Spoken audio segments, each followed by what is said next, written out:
célébrer l'Eucharistie en reconnaissant que nous sommes pécheurs. Je confesse à Dieu Tout-Puissant.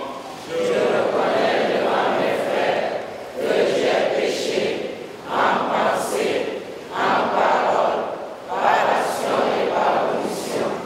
Oui, j'ai vraiment péché. C'est pourquoi je supplie la Vierge Marie, les anges et tous les saints, et vous aussi mes frères, de prier pour moi le Seigneur notre Dieu. Que Dieu Tout-Puissant nous fasse miséricorde, qui nous pardonne nos péchés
prions, Seigneur, que ta grâce nous devance et qu'elle nous accompagne toujours pour nous rendre attentifs à faire le bien sans relâche. Par Jésus-Christ, ton Fils, notre Seigneur, notre Dieu, qui vit avec toi dans l'unité du Saint-Esprit pour les siècles des siècles. Amen. Espérons en notre Dieu. Le Seigneur agit toujours en faveur de son peuple. Il sèche ses larmes, le console et l'invite à penser désormais au futur.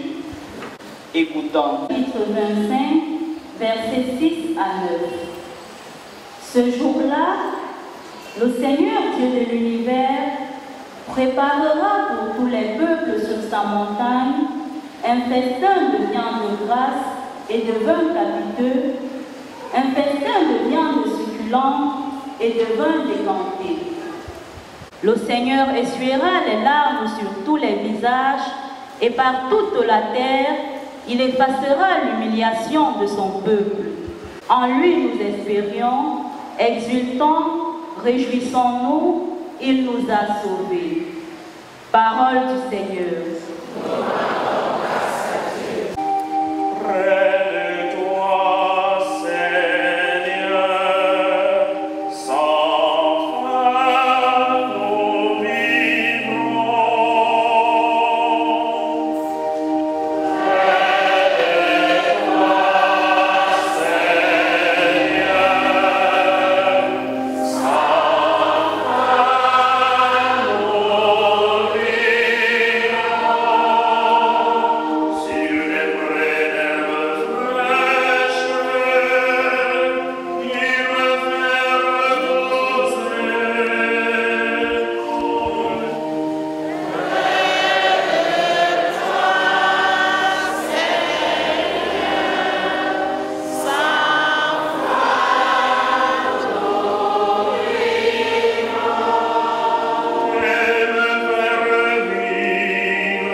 Dieu subvient à nos besoins. Deuxième lecture. Sachons mettre toujours notre confiance en Dieu à chaque instant de notre vie. Car avec lui, nous pouvons tout supporter puisque c'est lui qui nous donne la force. Suivant. La lettre de Saint Paul apôtre aux Philippiens, chapitre 4, versets 12 à 14, puis 19 à 20. Être rassasié et avoir faim, avoir tout ce qu'il me faut et manquer de tout, j'ai appris cela de toutes les façons. Je peux tout supporter avec celui qui me donne la force. Cependant, vous avez bien fait de m'aider tous ensemble quand j'étais dans la gêne. Gloire à Dieu notre Père pour les siècles des siècles. Amen. Parole du Seigneur. Grâce à Dieu.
En ce temps-là, Jésus se mit de nouveau à parler aux grands prêtres et aux pharisiens, et il leur dit en parabole.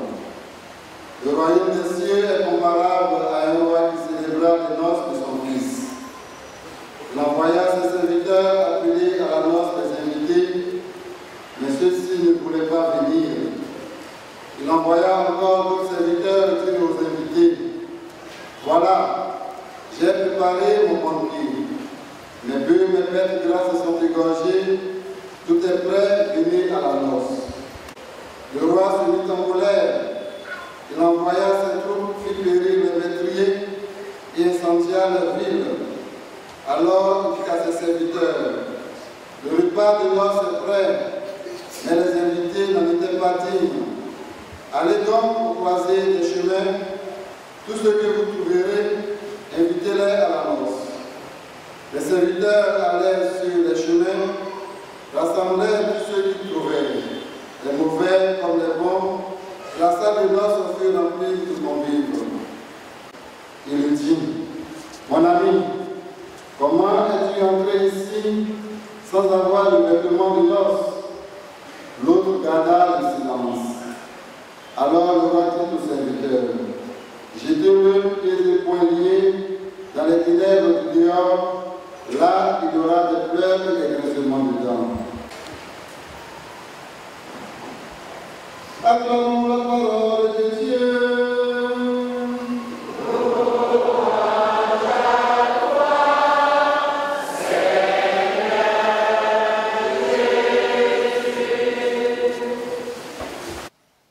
Chers frères et sœurs de la paroisse Notre-Dame de Victoire, joyeux anniversaire et bonne fête à vous tous.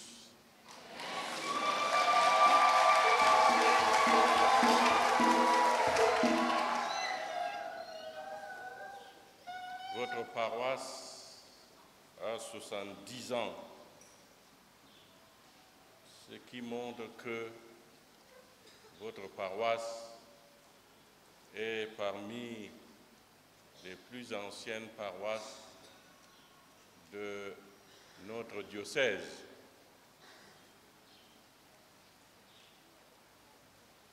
Et je voudrais mentionner ceci, lorsque vous lisez la vie de Baba Simon, il est clairement dit qu'il a servi dans cette paroisse. J'espère quand même vous savez qui est Baba Simon. Je n'ai pas besoin d'y insister. Donc c'est pour dire que votre paroisse a une longue histoire. Longue histoire s'est traduite par l'annonce de l'Évangile, par le nombre de personnes baptisées ici et qui sont aujourd'hui, et beaucoup, sont auprès du Père, et ainsi que ceux qui ont servi dans cette paroisse. Dans ce 28e dimanche du temps ordinaire, nous méditons une parabole que notre Seigneur a adressée aux grands prêtres et aux pharisiens, tout comme dimanche dernier. On dirait que nous avons là deux textes parallèles. Dimanche dernier, le Seigneur s'adressait toujours aux ces mêmes personnages, mais cette fois-ci, ce sont les messagers qui sont envoyés, qui sont refusés par les vignerons. Le Christ lui-même a été envoyé. Il a subi le même sort. On l'a tué, ça veut dire qu'il n'a pas été accueilli. Et lorsque nous méditons l'Évangile selon Saint Jean Dès le début d'ailleurs, Jean nous dit bien qu'il a été envoyé chez les siens. Les siens ne l'ont pas accueilli.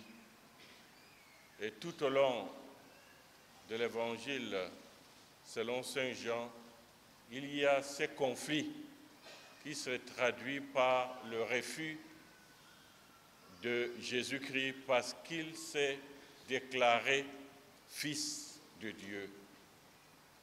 Mais aujourd'hui, c'est toujours le refus, mais dans l'autre sens.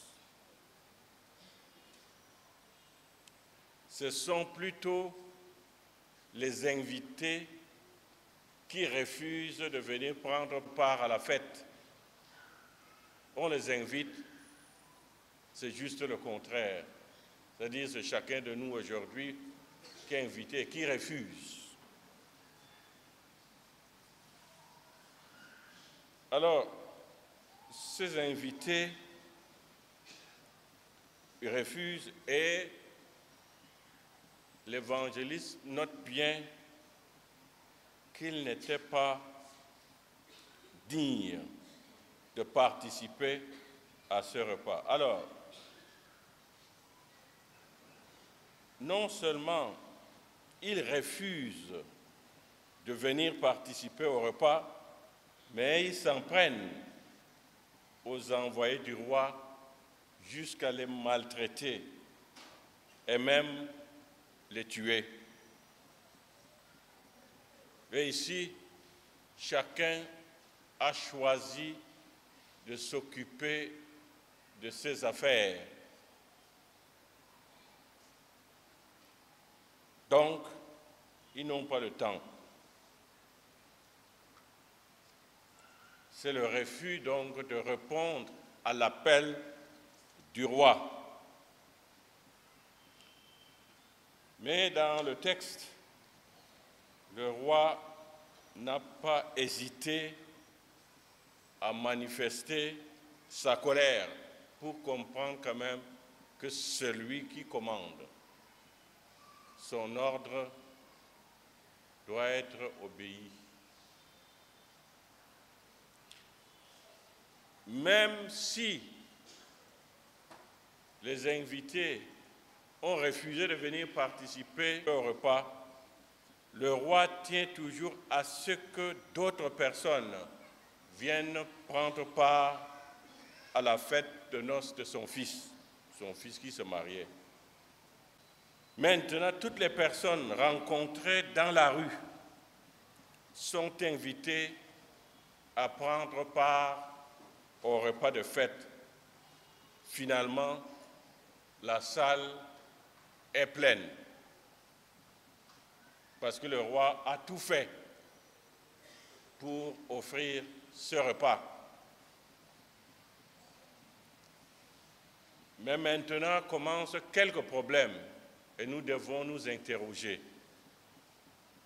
Par cette parabole, notre Seigneur nous montre comment Dieu veut nous faire entrer dans la maison de noces, dans sa maison, qu'il a construite par son Fils, c'est-à-dire son royaume. Les premiers mots d'abord de la parabole nous expliquent bien cela. Le royaume des cieux est comparable à un roi qui célébra les noces de son fils. Donc il y a ce repas, mais tout est prêt.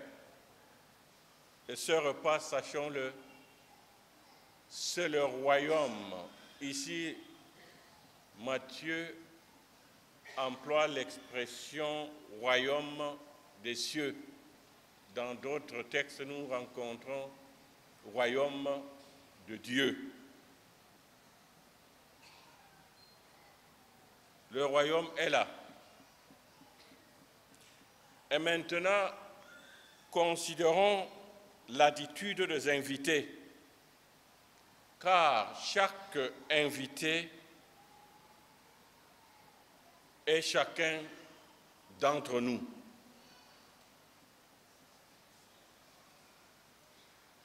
Lorsque le Seigneur nous appelle à le suivre,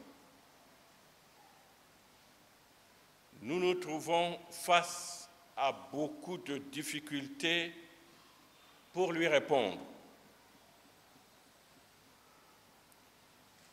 Car nous avons nos propres projets à réaliser selon ce que nous voulons. Ici, l'évangéliste note bien que chacun part à son champ, à son commerce, en fait à ses multiples occupations.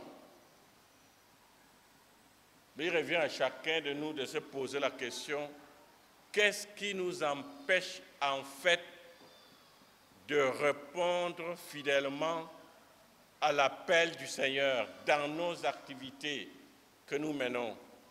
Est-ce qu'il n'y a pas par hasard des activités qui nous empêchent de vivre notre vie de chrétien, de répondre à l'appel de notre Seigneur Jésus-Christ? Ça peut être le chant, peut-être que nous sommes à Douala, peut-être moins de chants. Le commerce, oui, mais d'autres choses.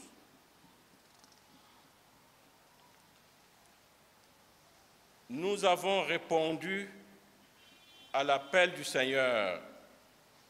Nous nous sommes mis à le suivre. Mais il y a beaucoup de soucis, beaucoup de préoccupations qui nous assaillent. Nous ne parvenons pas à répondre fidèlement à l'appel du Seigneur. Pensez un peu, n'est-ce pas, à la parabole du semeur.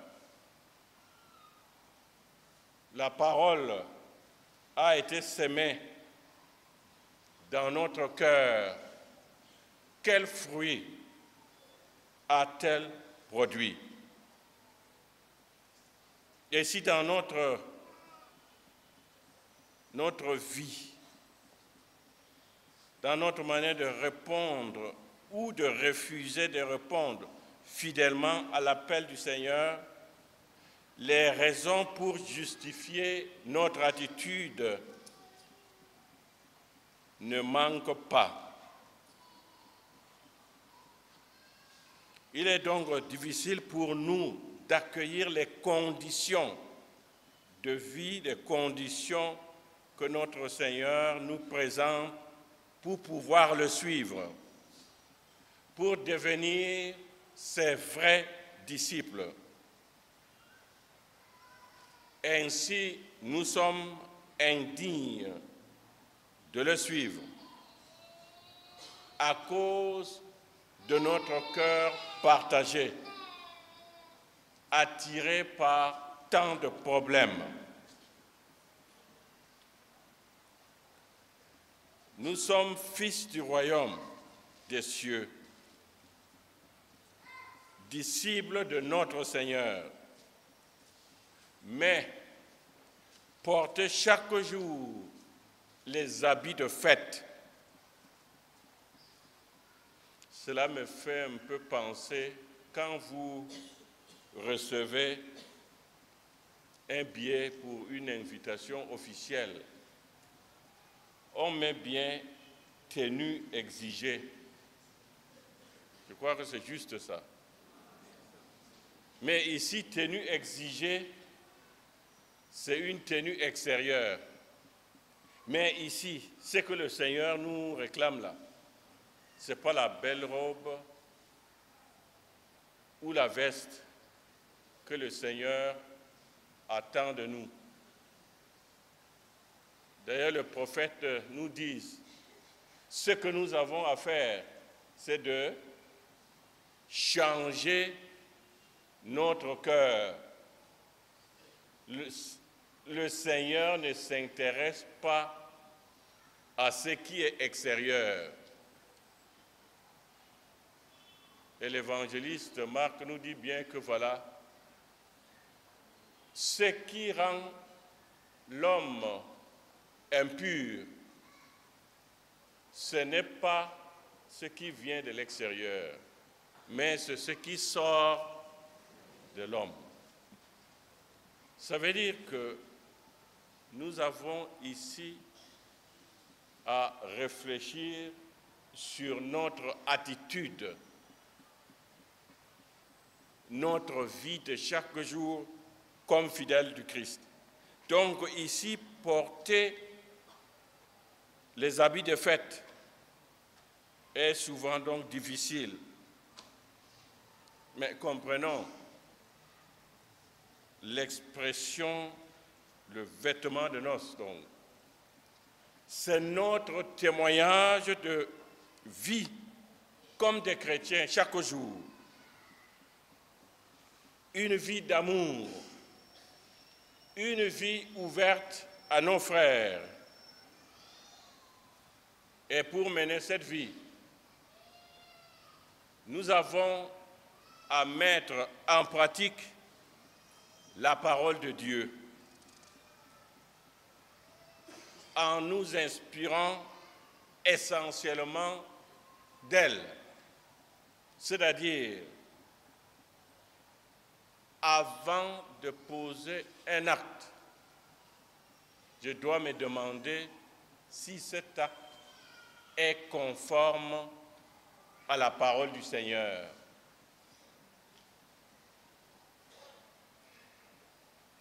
Il s'agit de mener donc une vie de fidélité à l'Évangile en pratiquant la justice.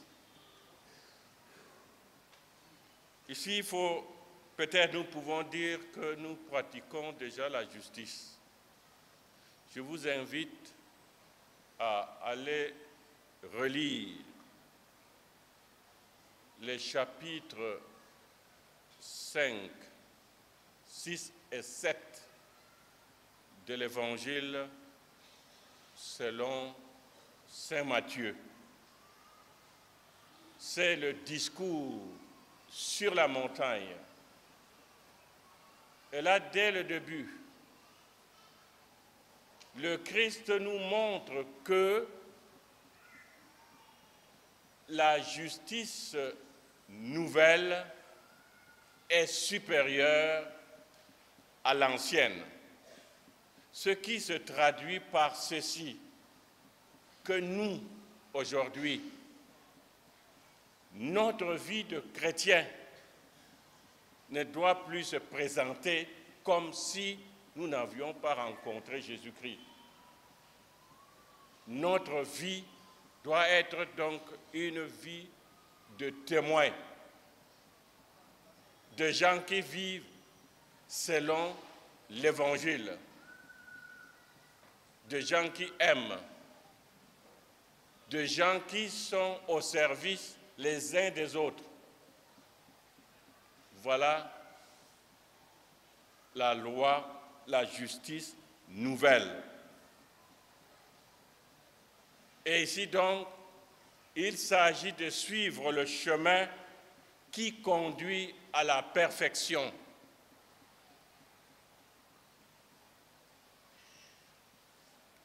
Dans cette ligne, nous sommes invités par notre Seigneur à porter chaque jour le vêtement de noces, le vêtement intérieur. Et je vous donne un exemple. Baba Simon aujourd'hui, puisqu'il a été dans cette paroisse. Baba Simon a compris l'essentiel. À un moment donné, dans sa vie, il a choisi de marcher nu-pied. Dans les montagnes là-bas, il montait tout seul et il n'avait que ses soutanes trouées pour dire en fait, l'essentiel, ce n'est pas l'extérieur, c'est le cœur, c'est la qualité de vie que nous menons selon l'évangile, la bonne nouvelle.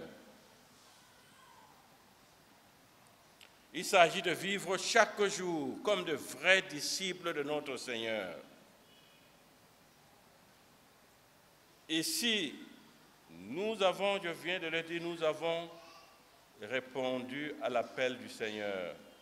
Mais faisons attention, nous pouvons croire que nous portons chaque jour le vêtement de noces. Est-ce que nous l'avons réellement? Il y a dans l'Apocalypse de Saint Jean, ces fidèles qui ne savent pas, qui n'arrivent pas à faire un choix. Tantôt, ils sont pour le Seigneur. Tantôt, ils ne sont pas pour le Seigneur. Et Jean emploie cette expression, ils sont ni chauds ni froids. Ils sont là. Est-ce qu'ils sont de vrais chrétiens? Est-ce qu'ils sont de vrais disciples de Jésus-Christ? Est-ce qu'ils ne sont pas de vrais disciples de Jésus-Christ? On dit, ces gens-là, Dieu dit, ou Jésus-Christ dit, je vous rejette, parce que vous êtes ni chaud, ni froid, vous êtes ni pour moi, ni contre moi. Faites un choix.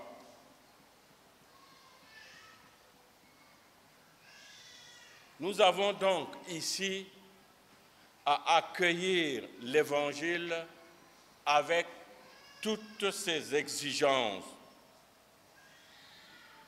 Nous n'avons pas à choisir dans l'Évangile ce qui nous convient, c'est-à-dire ce qui ne nous bouleverse pas dans notre vie de foi. L'Évangile exige de nous des sacrifices. Nous demande de porter notre croix, de mourir à nous-mêmes pour être totalement à notre Seigneur Jésus-Christ.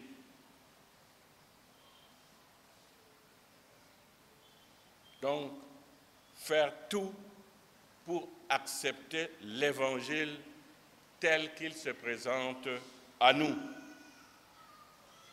Et quelquefois, on peut même, si réellement nous faisons ce choix, on va même dire que nous sommes malades.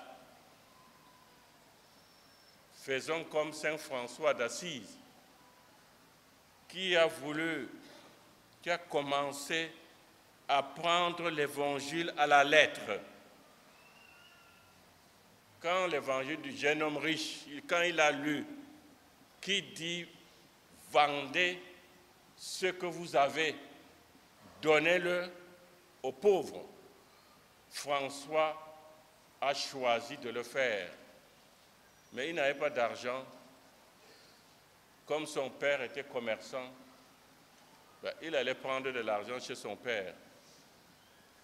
Mais ça a créé quelques conflits, mais il a continué sa vie, sa volonté, parce qu'il avait un idéal à réaliser, vivre comme l'Évangile nous le demande. C'est ce que nous avons à faire dans notre vie. Pour terminer, illustrons tout cela avec ce que l'apôtre Paul vient de nous dire.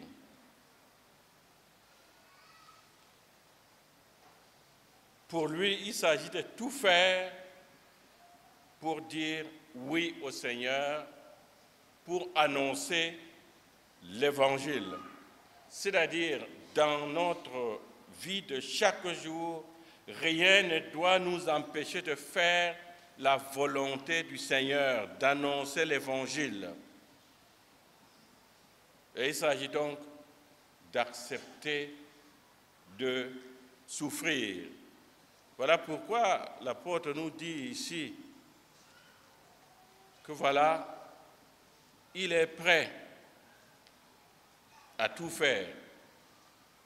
Je sais vivre de peu. Je sais aussi être dans l'abondance.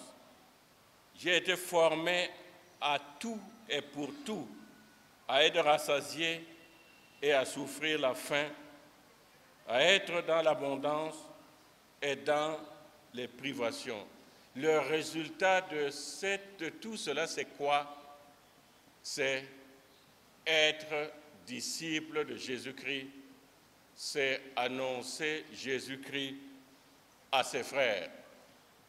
C'est ce que nous, frères et sœurs, nous avons à faire dans notre vie. Que notre vie soit conforme à l'Évangile, que en nous voyant vivre, qu'on dise de nous, voici un chrétien, voici un vrai chrétien, voici quelqu'un qui répond à l'appel du Seigneur.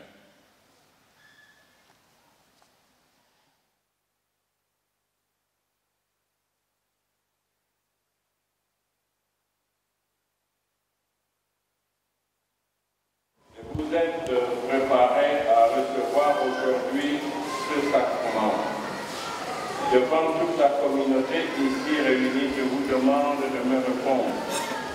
Pour suivre Jésus et vivre selon l'Évangile, voulez-vous lutter contre le mal et contre tout ce qui conduit au péché? Tous ensemble, nous allons confesser, nous professons notre foi. A été enseveli, est descendu aux enfers, le troisième jour, est ressuscité des morts, est monté aux cieux, est assis à la droite de Dieu le Père Tout-Puissant. Lui viendra juger les vivants et les morts. Je crois au Saint-Esprit, à la Sainte Église catholique, à la communion des saints, à la rémission des péchés, à la résurrection de la chair et à la vie éternelle. Amen. À tout ce que nous espérons pour eux, à tout ce que Dieu souhaite pour eux. Dieu, très bon Père de Jésus le Christ, notre Seigneur, regarde ces baptisés sur qui nous imposons les mains. Par le baptême, tu les as libérés du péché, tu les as fait renaître de l'eau et de l'esprit. Comme tu l'as promis, répands maintenant sur eux ton Esprit Saint. Donne-leur en plénitude l'esprit qui repose sur ton Fils Jésus, esprit de sagesse et d'intelligence, esprit de conseil et de force, esprit de connaissance et d'affection filiale. Remplis-les de l'esprit d'adoration. Par Jésus-Christ, notre Sauveur, qui est vivant pour les siècles des siècles. Amen. Gélia, fortune, sois marqué de l'Esprit Saint, le don de Dieu qui te garde dans la paix. Le don de Dieu qui te garde dans la paix. Valentine, sois marqué de l'Esprit Saint, le don de Dieu qui te garde dans la paix. Christ, sois marqué de l'Esprit Saint, le don de Dieu qui te garde dans la paix.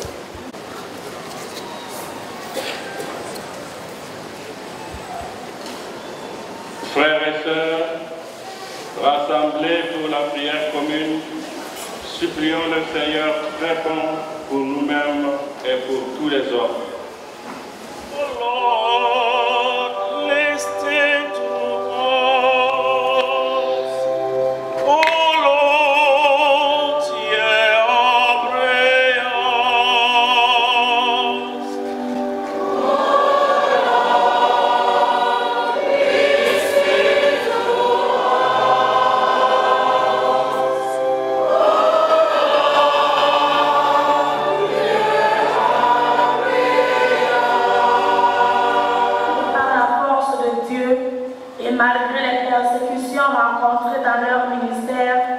Ils continuent à œuvrer pour la bonne marche de l'Église et orienter sans cesse les hommes à se convertir.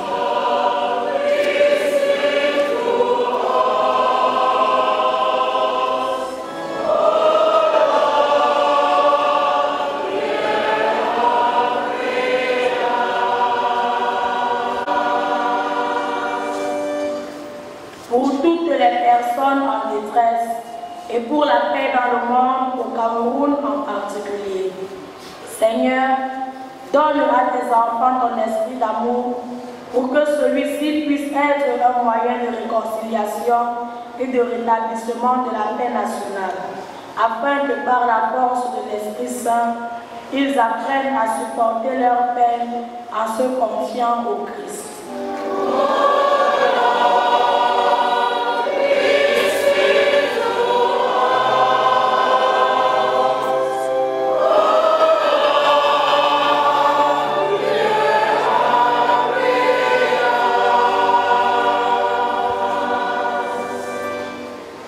Pour tous ceux qui viennent de recevoir le sacrement de confirmation, afin que, guidés par l'Esprit Saint, ils soient désormais des véritables témoins de l'évangile de Jésus-Christ dans le monde entier. Dieu de miséricorde, écoute et prends pitié.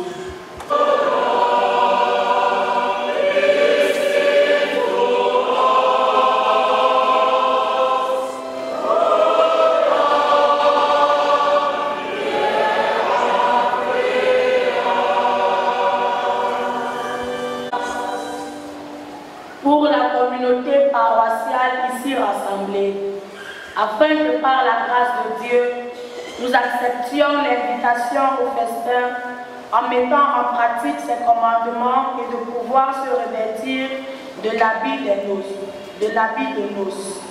Dieu de miséricorde, écoute et prends pitié.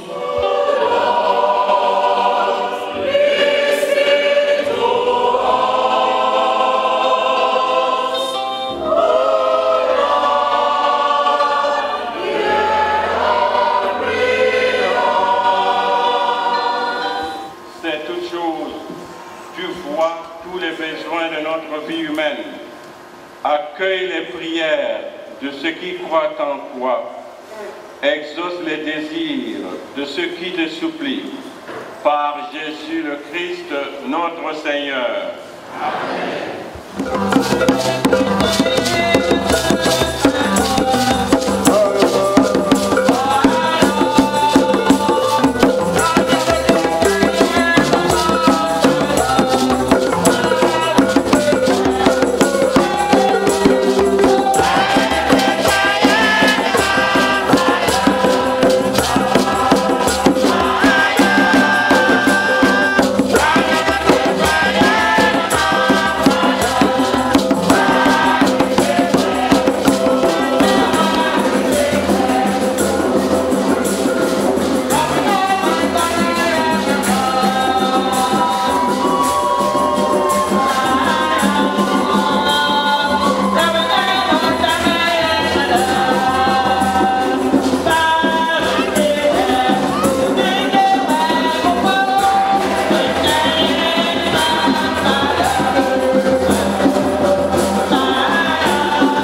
cette liturgie célébrée avec amour nous fasse passer à la gloire du ciel. Par Jésus le Christ, notre Seigneur. Amen.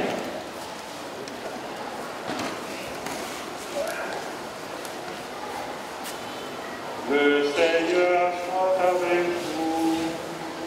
Et avec votre esprit. Élevons notre cœur.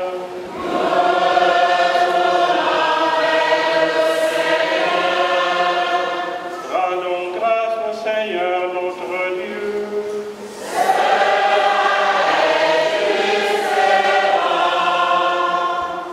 Vraiment, il est juste et bon de te rendre gloire, de t'offrir notre action de grâce pure et en tout lieu. À toi, Père très saint, Dieu éternel et tout-puissant, à toi, Créateur de tous les éléments du monde, Maître de temps et de l'histoire. C'est toi qui as formé l'homme à ton image et lui as soumis l'univers et ses merveilles.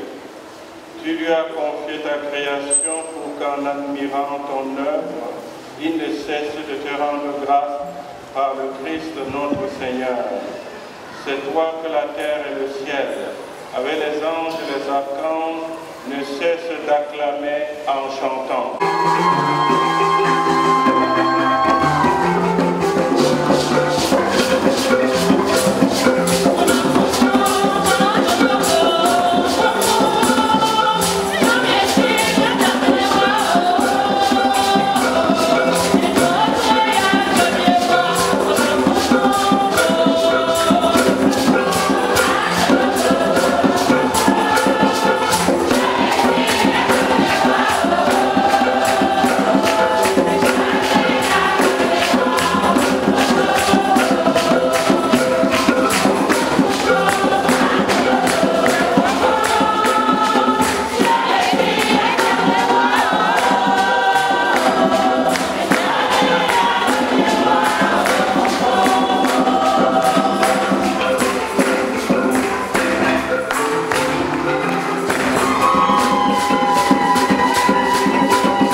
De même, à la fin du repas, il prit la coupe. De nouveau, il rendit grâce et la donna à ses disciples en disant: Prenez et buvez-en tous, car ceci est la coupe de mon sang, le sang de l'alliance nouvelle éternelle, qui sera versé pour vous et pour la multitude en rémission des péchés. Vous ferez cela en mémoire de moi.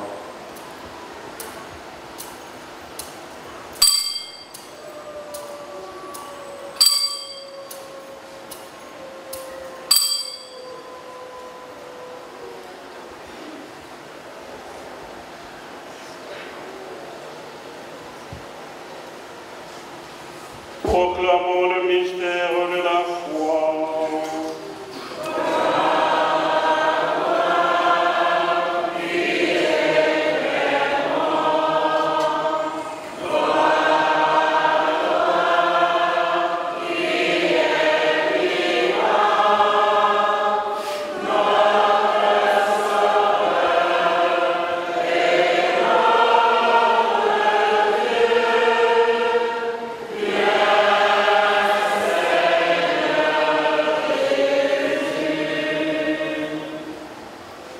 Faisant ici mémoire de la mort et de la résurrection de ton Fils, nous t'offrons, Seigneur, le pain de la vie et la coupe du salut, et nous te rendons grâce car tu nous as choisis pour servir en ta présence.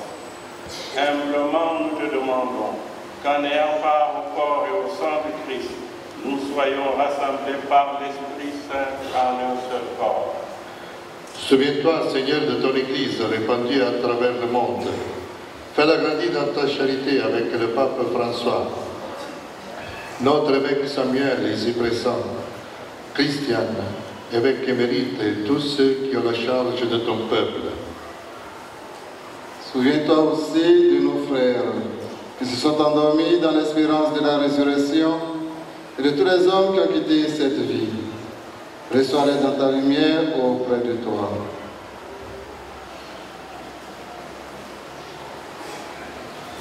Sur nous tous enfin, nous implorons ta bonté. Permets qu'avec la Vierge Marie, la bienheureuse Mère de Dieu, avec Saint Joseph son époux, les apôtres, les saints de tous les temps qui ont vécu dans ton amitié, nous ayons part à la vie éternelle et que nous chantions ta louange par Jésus-Christ, ton Fils bien-aimé.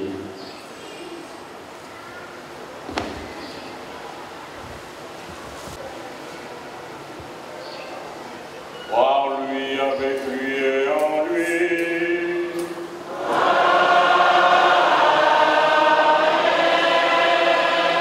À toi, Dieu le Père Tout-Puissant, dans l'unité du Saint-Esprit.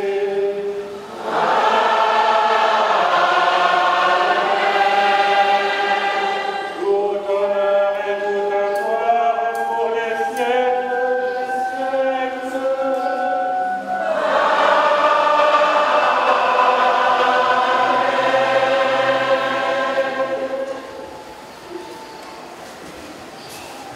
Unis dans le même esprit, nous pouvons chanter avec confiance la prière que nous avons reçue du Sauveur.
Et l'avènement de Jésus-Christ notre Sauveur.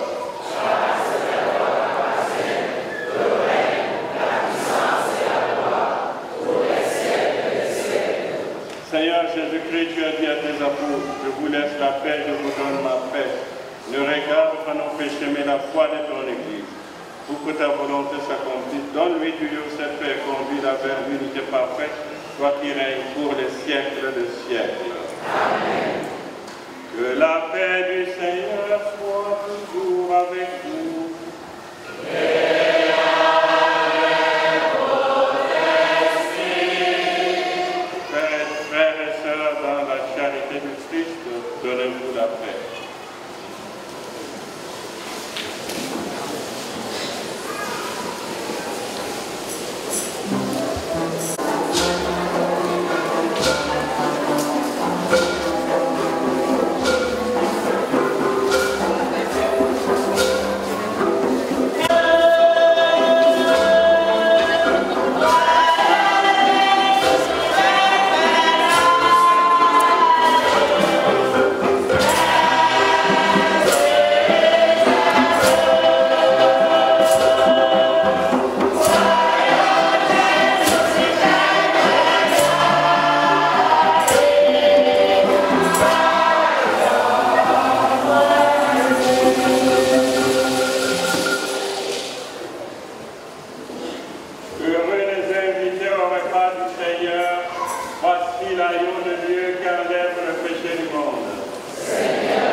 We're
Loué soit Jésus-Christ.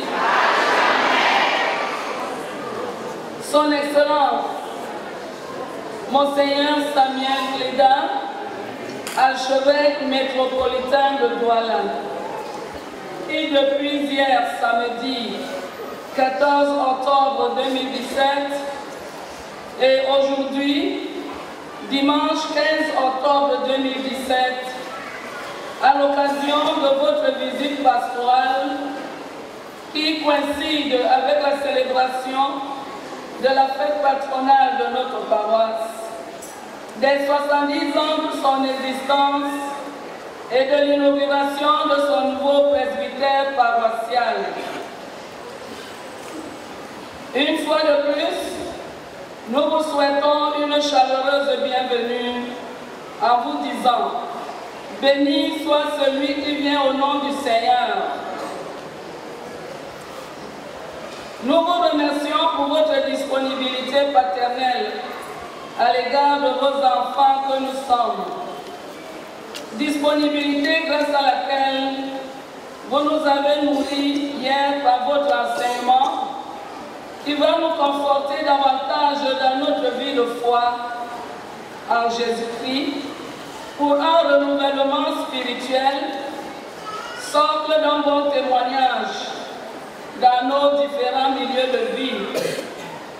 Aussi, cette disponibilité vous donne de partager avec nous à ce jour de grâce la joie de la célébration des 70 ans de la création de la paroisse Notre-Dame des Victoires de Nouvelle-1. Notre paroisse, aujourd'hui appelée Notre-Dame des Victoires de Nouvelle-1, qui était d'abord une chapelle bâtie sur le site actuel, ensuite construite sous le nom de l'église de Mbamerondo en 1947, à 70 ans d'existence à cette année 2017. Applaudissez.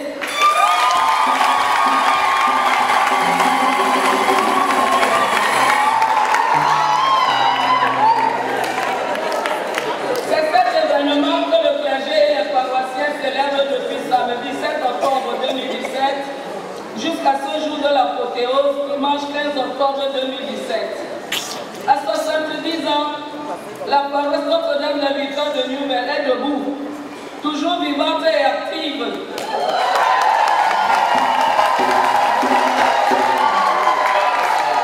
Au sein de sa zone pastorale Bouri 2 et dans le diocèse de Douala.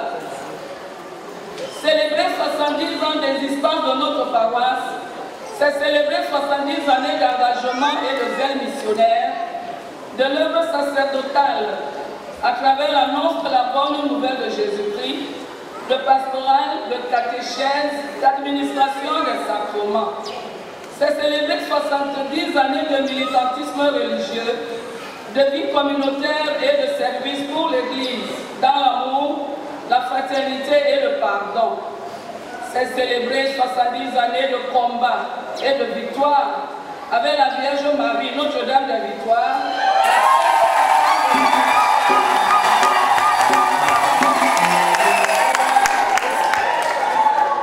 Tout le peuple de Dieu est en fête, vêtu d'un pain neuf, imprimé pour la circonstance, aux couleurs de la Vierge Marie, bien sûr, rayonnant de joie dans un décor et un ornement inhabituel.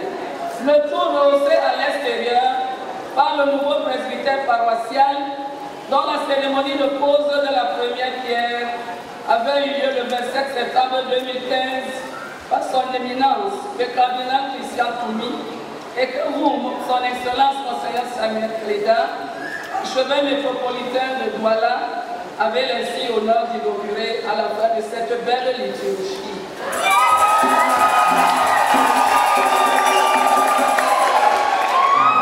Excellence Monseigneur Samuel Cléda, nous, paroissiens de Notre-Dame des Victoires, restons ouverts à votre amour paternel, à votre enseignement et à vos conseils pour la sauvegarde des fruits multiformes qu'a produit notre paroisse en 70 ans et pour qu'elle continue à croître dans la foi, l'espérance et la charité, ainsi qu'en personne et en bien pour l'avancement de l'Église universelle en général et la paroisse Notre-Dame de Victoire de Nubel en particulier.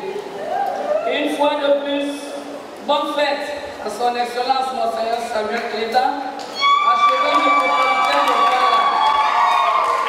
Bonne fête aux clergés et paroissiens de Notre-Dame de Victoire.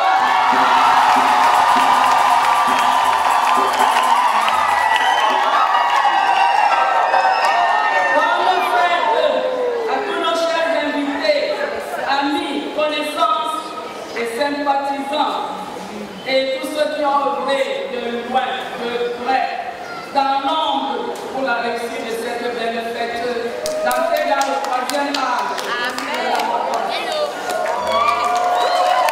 Nous puissions nous accorder la grâce de la longévité pour qu'ensemble nous célébrons en grande pompe le 75e anniversaire et pourquoi pas le centenaire de notre paroisse.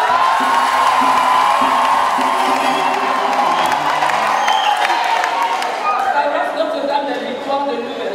Loué soit Jésus-Christ.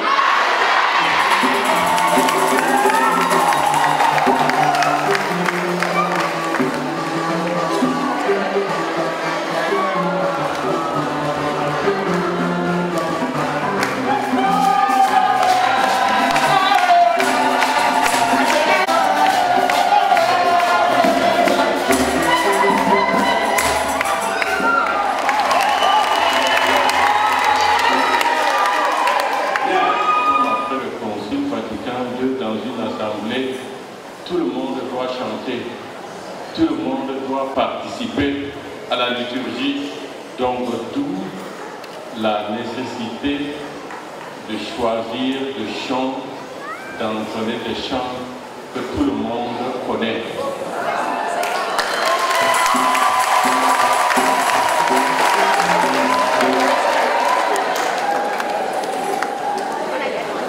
Parce que nous venons à la messe, nous ne venons pas assister à la messe. Nous venons tous participer à la messe.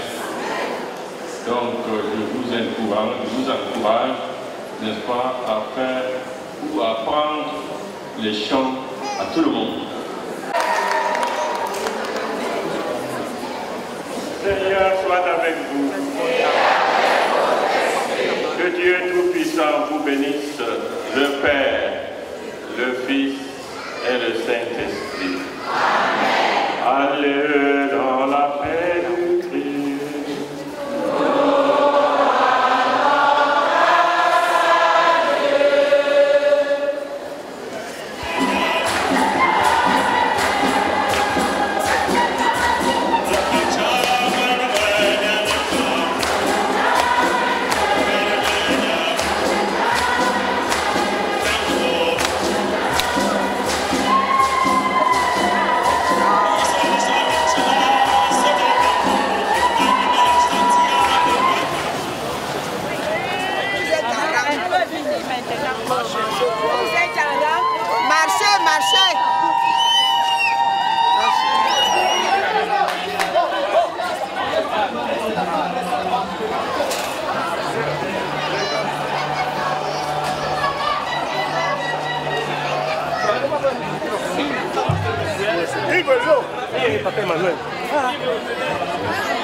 De certains,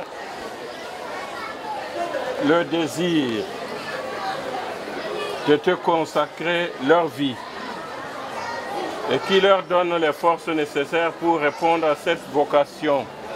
En ta bonté, exauce nos prières. Accorde la grâce de la bienveillance à ceux qui habitent cette maison. Qu'elle soit un lieu où l'on médite ta parole, un lieu d'amour mutuel, d'activité assidue, de service fraternel. Donne à ceux qui se sont voués à suivre le Christ de montrer à tous le témoignage de leur consécration. Par Jésus le Christ, notre Seigneur. Amen.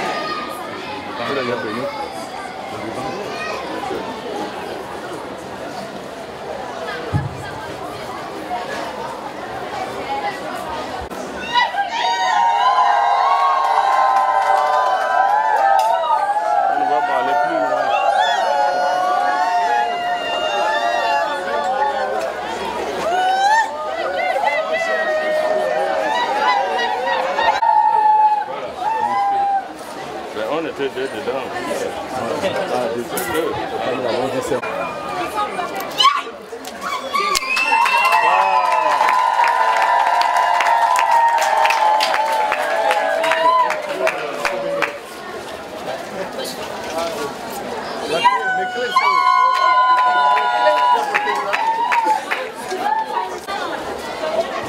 Voilà.